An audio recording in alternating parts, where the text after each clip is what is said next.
আজকে একটা সত্য কথা বলছি। কোথাও ঘুরতে গেলে যদি কেউ কোনো লোক যদি জিজ্ঞাসা করে তুমি কি করো, তবে আমি তো কিষান, তো আমি বলি আমি কৃষিকাজ করি। তো অনেক লোকেই কৃষিকাজ শুনে তারা ঘৃণা করে। তো তাদেরকে একটা কথা বলছি ভাই, শুনে নিন। আমরা এইদিকে দেখুন লঙ্কা গাছ, এগুলো হচ্ছে লঙ্কা গাছ। লঙ্কার চারাটা দেখুন কত সুন্দর হয়েছে।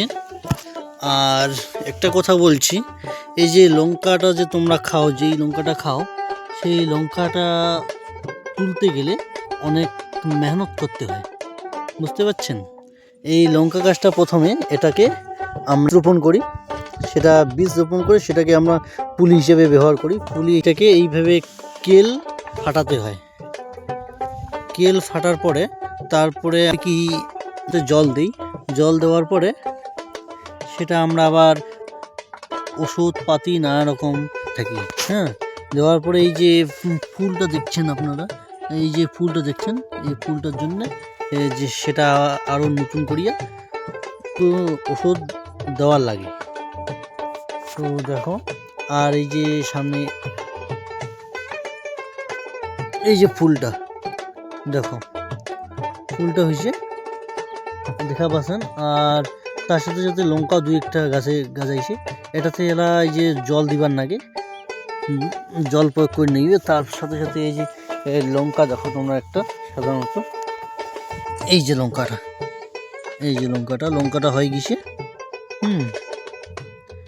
আর ওটাতে গেলে আমার অনেক মেহনত করি লাগে।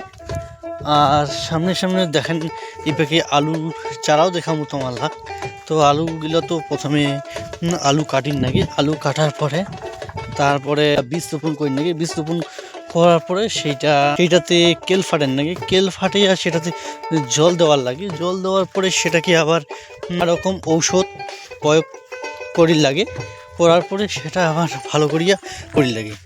তারপরে হয় আলু, তোমরা যে আলুটা খাও, ঠিক আছে?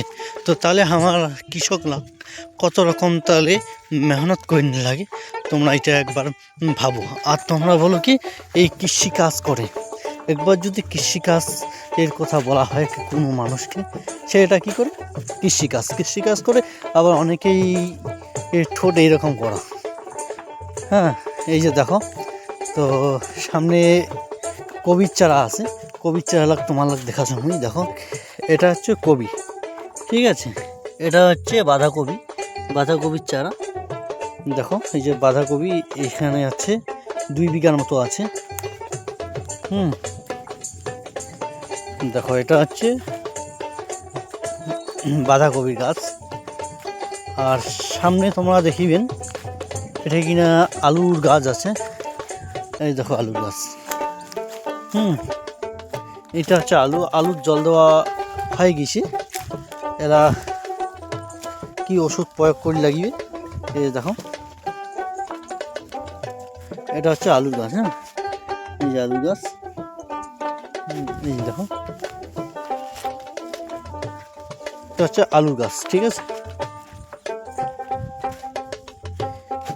এই কুয়াশার জন্যে ধসাও ধরে গেছে অবশ্য।